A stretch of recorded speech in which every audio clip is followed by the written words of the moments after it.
Hello guys, ഒരു company അല്ലെങ്കിൽ ഒരു ഫേം സ്റ്റാർട്ട് ചെയ്യുമ്പോൾ അതിൻ്റെ തുടക്ക കാലഘട്ടത്തിൽ എംപ്ലോയീസ് വളരെ ഓപ്പൺ ആയിട്ട് വളരെ ഓണസ്റ്റ് ആയിട്ട് കമ്മ്യൂണിക്കേറ്റ് ചെയ്യുന്നത് നമുക്ക് കാണാം. എന്നാൽ ചില കമ്പനികളെങ്കിലും കുറച്ച് മാസം കഴിയുമ്പോൾ ഇവർ പതുക്കെ ആ ഓണസ്റ്റ് കമ്മ്യൂണിക്കേഷൻ അവസാനിപ്പിക്കും. എല്ലാവരും പതുക്കെ തലയാട്ടാൻ തുടങ്ങും. കാര്യങ്ങൾ തുറന്ന് സംസാരിക്കാൻ പറ്റുന്ന ഒരു സേഫ് സ്പേസ് അല്ല എന്നൊരു ഫീലിങ്ങിൽ ഇവരെല്ലാവരും പോലും അറിയാതെ സൈലന്റായി പോകുന്ന ഒരു പ്രതിഭാസമാണത്. ഇതിനെ നമ്മൾക്ക് ആർട്ടിഫിഷ്യൽ ഹാർമണി എന്നൊക്കെ വിളിക്കാം. ഇങ്ങനൊരു പ്രശ്നം കമ്പനിയിൽ ഉണ്ടെന്ന് തിരിച്ചറിയലാണ് ആദ്യത്തെ ടാസ്ക്. ഇനി അത് തിരിച്ചറിഞ്ഞാൽ തന്നെ ഒരു ബോർഡ് റൂം മീറ്റിംഗ് വിളിച്ചിട്ട് നാളെ തൊട്ട് നിങ്ങൾ എല്ലാവരും ഓപ്പൺ ആയിട്ട് കമ്മ്യൂണിക്കേറ്റ് ചെയ്യണമെന്ന് പറഞ്ഞു കഴിഞ്ഞാൽ അവരിത് ചെയ്യാൻ ഒരു സാധ്യതയില്ല.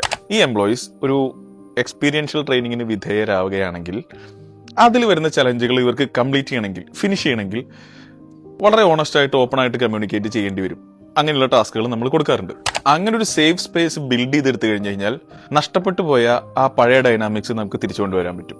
പരസ്പരം വിയോജിക്കാൻ പറ്റുന്ന, അത് തുറന്നു പറയാൻ പറ്റുന്ന ഇടങ്ങളിൽ മാത്രമാണ് വളർച്ച ഉണ്ടാവുള്ളൂ.